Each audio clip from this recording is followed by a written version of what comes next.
जब मैंने लॉ किया इसकी शायद दो रीज़न थी। एक तो सिंस चाइल्डहुड मुझे ये था कि मैंने एक प्रोफेशनल डिग्री लेनी है, और दूसरा ये है कि फ़ैमिली का माहौल ऐसा था। लॉ किया, जब मैंने उसकी प्रैक्टिस स्टार्ट की तो उसी दौरान में मुझे लगा कि मेरे में टीचिंग स्किल भी है। टीचर जो होता है ना, वो अनशेप्ड स्टोन को, उसकी पर्सनालिटी को शेप करता है और उसको एक ब्यूटीफुल स्टैचू बनाता है। एक बच्चे की जर्नी होती है जो चाइल्डहुड से स्टार्ट हुई होती है, उसमें सबसे ज़्यादा कंट्रीब्यूशन पेरेंट्स के बाद टीचर का ही होता है। एक अच्छे टीचर में क्वालिटी होती है कि वो देखे कि स्टूडेंट्स में और स्किल क्या हैं और स्टूडेंट में क्या चीज़ वो खामियां हैं जिसको दूर करने की ज़रूरत है।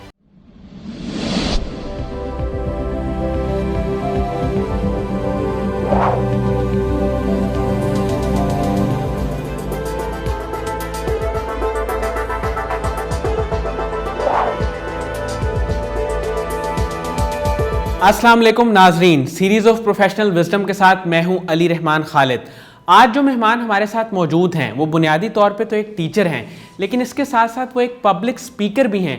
इनका विजन और मिशन ये है कि ये स्टूडेंट्स की लाइफ में वैल्यू ऐड कर सकें, उन्हें तालीम के साथ साथ तरबियत भी दे सकें और ज़िंदगी के वो गुर सिखा सकें जो सारी ज़िंदगी उनके काम आएँ। आइए इनसे मुलाकात करते हैं और जानते हैं कि ये क्या हमसे कहती हैं। बहुत बहुत शुक्रिया हुमैरा भट्टी साहिबा आपकी तशरीफ़ आवरी का।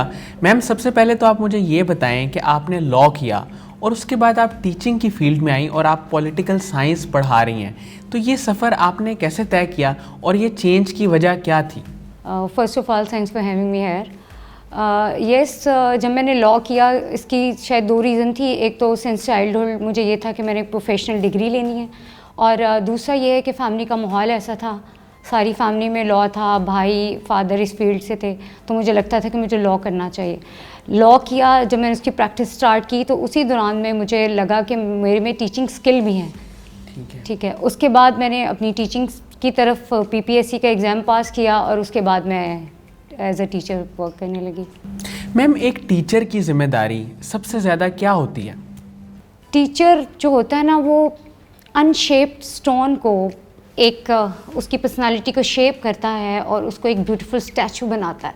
ठीक है। तो ये सारी की सारी जितनी भी एक बच्चे की जर्नी होती है जो चाइल्डहुड से स्टार्ट हुई होती है, उसमें सबसे ज़्यादा कंट्रीब्यूशन पेरेंट्स के बाद टीचर का ही होता है। अब एक अच्छा टीचर जो होता है वो सिर्फ एक टीचर नहीं होता।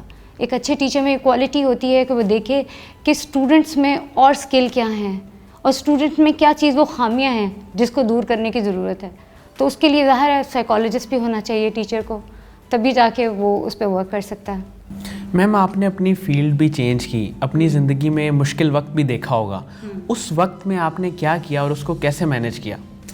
बचपन से मैं लिटरेचर बहुत ज़्यादा पढ़ती थी, और इसी लिटरेचर में मुझे लगता है कि कहीं ना कहीं जो करेक्टर होते हैं ना, वो भी आपको हेल्प आउट करते हैं सबसे पहले तो। और मैंने भी बहुत सारे पढ़े, एल्केमिस्ट पढ़ा, संतियागो मुझे लगता काफ़ी उसने हेल्प आउट किया। फिर मैंने जब सिडनी शेल्टन का इफ टुमारो कम्स पढ़ा तो मुझे लगा वो ट्रेसी की जर्नी जो है वो मुझे हेल्प आउट कर रही है। और फिर मुझे लगता है कि every cloud has a silver lining. कहीं ना कहीं आप जहाँ भी आपको अंधेरा नज़र आए, कहीं ना कहीं रोशनी की किरण ज़रूर मौजूद होती है। और वो कतील शफ़ाई का एक शेर है ना, हालात के कदमों में कलंदर नहीं गिरता, हालात के कदमों में कलंदर नहीं गिरता, टूटे भी जो तारा तो ज़मीन पर नहीं गिरता। गिरते हैं समुंदर में बड़े शौक़ से दरिया, मगर कभी दरिया में समुंदर नहीं गिरता, मगर कभी दरिया में समुंदर नहीं गिरता। मैम, जो लोग टीचिंग की फील्ड में आना चाहते हैं उनको आप क्या सजेस्ट करेंगे कि एक अच्छा टीचर किस तरह स्टूडेंट को बेहतरीन अंदाज में उनकी तरबियत कर सकता है? वैसे तो जो पहले प्री रिक्विजिट्स हैं वो तो पूरे करने ही चाहिए। ज़ाहिर है एक प्रोफेशन डिग्री है, उसको अपने प्रोफेशन पे अबूर होना चाहिए, ये तो ज़रूर है।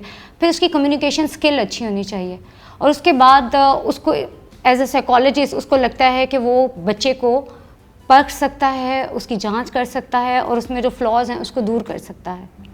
तो मुझे लगता है कि सारी चीज़ें भी होनी चाहिए, और अगर वो पैशनेट है टुवर्ड्स इट्स फील्ड तो ये और भी प्लस पॉइंट है। मैम, आप पब्लिक स्पीकिंग में भी आई, तो ये शौक़ आप में कब डेवलप हुआ या कब आपने डिस्कवर किया कि मुझे पब्लिक स्पीकिंग भी करनी चाहिए? जब मैंने लॉ की डिग्री ली तो उसके बाद मुझे ये एहसास हुआ कि जब मैं किसी क्लाइंट से बात कर रही हूँ तो मैं उसको गाइड भी कर रही हूँ और एक लेक्चर दे रही हूँ उसको। और जब फिर मैंने लेक्चरशिप की तरफ आई तो उस दौरान मुझे एहसास हुआ कि मैं किसी भी टॉपिक पे बात कर सकती हूँ और लोग मेरी बात से कन्विंस हो जाते हैं। तो मुझे लगा कि मैं उनको गाइड भी कर सकती हूँ। तो उसके बाद मैंने बहुत सारे सेमिनार्स में एज ए गेस्ट स्पीकर जाना शुरू किया, जंग जियो और इस तरह बहुत सारे और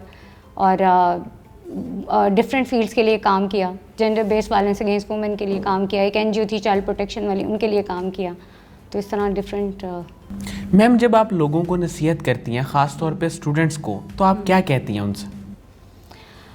मैं उन्हें यही कहती हूँ कि हैव फेथ ऑन योरसेल्फ, ठीक है, एंड लव योरसेल्फ, क्योंकि firstly accept the way you are and then be confident, और उसके बाद फाइनेंशियली ज़रूर इंडिपेंडेंट हों, क्योंकि हमारे यहाँ बच्चों को फाइनेंशियली इंडिपेंडेंट करना सिखाया नहीं जाता, स्पेशली वुमेन को।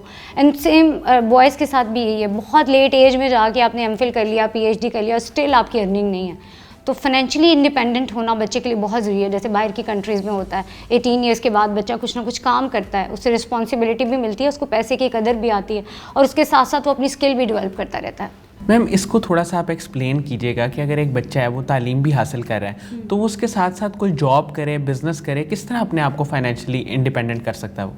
इसके लिए थोड़ा सा तो गवर्नमेंट को भी चाहिए कि वो हमें अपॉर्चुनिटीज़ दें ताकि बच्चों के लिए जॉब्स निकले। जैसे हम वहाँ पे डिग्निटी ऑफ लेबर है हर, अगर हम बाहर की कंट्रीज़ में देखें, अगर एक बच्चा है वो वेटर की जॉब भी कर रहा है, वो कोई छोटी सी भी जॉब कर रहा है अगर अपनी स्टूडेंट लाइफ के साथ, या ट्यूशन भी पढ़ा या कुछ है, तो वहाँ पे ज़्यादा उसकी डिग्निटी है। यहाँ पे एक तो ये कि प्रोवाइड करनी चाहिए, दूसरा स्किल्स होनी चाहिए। सिंस चाइल्डहुड हमें अपनी स्किल को डेवलप करना चाहिए। बहुत छोटा बच्चा जब साइकिल चलाना सीखता है, वो माँ ही सिखा रही होती है या बाप सिखा रहा होता है उसे, उसके लिए उनके पास कोई डिग्री तो नहीं होती, वो ये तो नहीं पढ़ते साइकिल या बाइक कैसे बनती है, ये इसके कितने पार्ट्स हैं, ये कैसे है, लेकिन वो स्किल है उसमें और वो स्किल सीख जाता है। इट मीन्स कि स्किल सीखने के लिए हमें कोई प्रोफेशनल डिग्री का होना ज़रूरी नहीं है, तो we must have to be skillful. पहले प्रोफेशनल डिग्री लेनी चाहिए, अगर आप वो नहीं ले रहे तो स्किल ज़रूर सीखें ताकि वो आपके काम आए, और आपको फिर इस तरह आप जब फाइनेंशियली इंडिपेंडेंट होना चाहें साथ साथ तो आप हो सकते हैं। मैम, आपका लिटरेचर में काफ़ी शौक था, आप कोई अपने फेवरेट नॉवेल्स के 1 या 2 के नाम बताएं, और उनमें आपके करैक्टर जो आपको पसंद थे वो क्यों थे?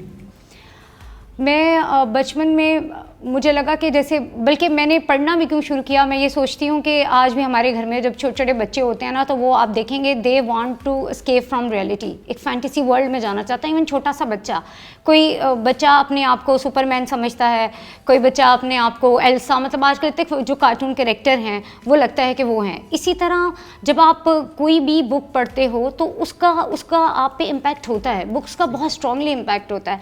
जब मैंने अल्केमिस्ट पढ़ी तो मुझे संतियागो का बहुत ज़्यादा इम्पैक्ट था। मुझे लगा कि how far he can go for his dream, no matter कितने भी फेलियर्स आए, कुछ भी आए, उसने अपनी ड्रीम के लिए स्ट्राइव करना है। तो ये चीज़ ने मुझे एक मोटिवेशन दी। वो हम कहते हैं ना कि ट्रेन देयर ब्रेन्स, जैसे मैं स्टूडेंट्स को भी कहती हूँ कि अगर आपने ये ना सोचें कि आपने क्या बनना है, आप उसके साथ साथ अपने ब्रेन को भी ट्रेन करें, आप उस तरह का लिटरेचर पढ़ें ताकि आप में भी उस तरह ड्रीम को स्ट्राइव करना आए। इसी तरह जब मैंने मुझे नॉवेल्स का भी बहुत शौक़ था, कनेड में लिटरेचर भी बहुत पढ़ाते हैं, तो मैंने सोचा कि मैं सिडनी शेल्डन से स्टार्ट करूं। फर्स्ट ईयर की बात थी, जब मैंने ट्रेसी का करैक्टर पढ़ा, तो जब मैंने उसका करैक्टर देखा कि उसको वो चीज़ नहीं मिल रही, एक बहुत सिंपल लाइफ की उसने ख्वाहिश की थी, लेकिन उसके बाद जब उसको वो चीज़ नहीं मिली और किस तरह से उसने अपनी स्ट्रगल को किया, उसने किस तरह अपने आप को फिजिकली और मेंटली स्ट्रॉन्ग किया, ये पॉइंट बहुत इंपॉर्टेंट है। क्योंकि जब वो रिवेंज लेना चाहती है या अपने आप को कुछ मनवाना चाहती है, तो उसने देखा कि फिजिकली और मेंटली स्ट्रॉन्ग होना बहुत ज़रूरी है।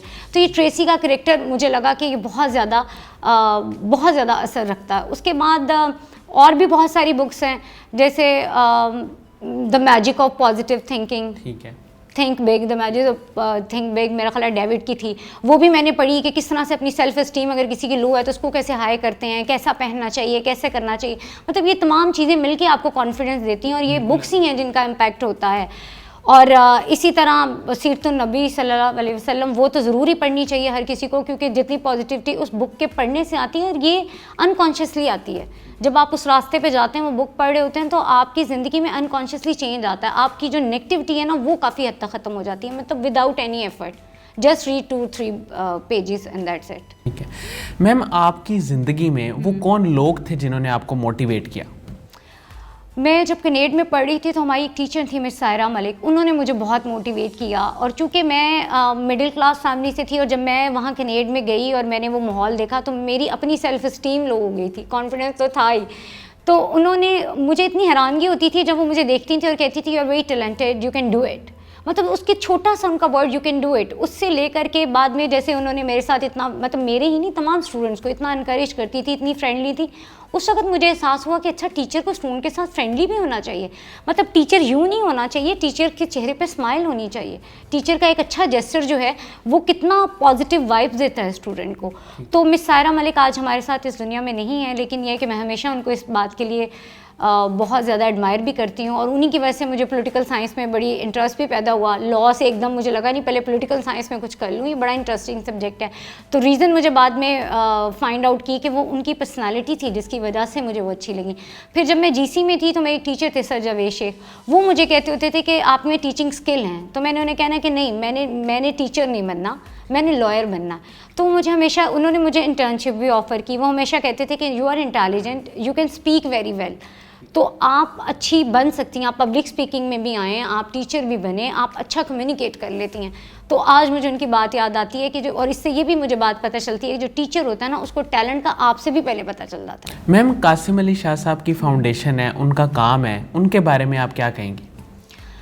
कासिम अली शाह तो एक लेजेंड हैं, लेकिन कासिम भाई के साथ जितना मैंने काम किया या मौका मिला और जितना मेरा इंटरेक्शन हुआ, उन पे मुझे वो जुमला ही याद आता है। वो जो कहते हैं कि बड़ा आदमी वो होता है जो महफिल में दूसरे लोगों को, साथ बैठे लोगों को छोटा महसूस ना होने दे।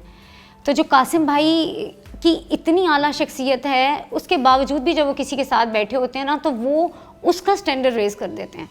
वो अपने आप को इतना अजीम समझने लग जाता है। और दूसरी चीज़ जो मैं हमेशा कहती हूँ, जब आप किसी को कोई आपको बहुत अच्छा इंसान लगता है तो आप कहते हैं इसका तो सोने जैसा दिल है, और कोई आपको बहुत बुरा लगता है या आपको लगता है कि इसमें ये आपके साथ हमदर्दी नहीं कर रहा, तो आप कहते हैं आप ये तो पत्थर दिल है। लेकिन कासिम भाई ना सोने जैसा दिल है ना पत्थर दिल है, बल्कि वो एक दर्दमंद दिल रखते हैं, एक आम इंसानी दिल। और यकीन करें, हमें सिर्फ आम इंसानी दिल ही चाहिए। एक इंसानी दिल अगर आपके पास है तो वो धड़केगा भी और वो दर्दमंद भी होगा, दूसरों के काम भी आएगा। और यही काम उन्होंने प्रैक्टिकली शो किया इस फाउंडेशन के थ्रू। बहुत बहुत शुक्रिया हुमैरा भट्टी साहिबा आपकी तशरीफ़ आवरी का। नाज़रीन, मुझे उम्मीद है कि जो लोग जानना चाहते हैं कि एक अच्छे टीचर में क्या क्या खूबियाँ होनी चाहिए, अपने मुश्किल वक्त में आपको कौन सी किताबें पढ़नी चाहिए, कहाँ से रहनुमाई लेनी चाहिए, तो ये इंटरव्यू आपके लिए इंतहाई मुफीद साबित होगा। बहुत बहुत शुक्रिया, अपना बहुत ही ख्याल रखिएगा। अल्लाह हाफ़िज़।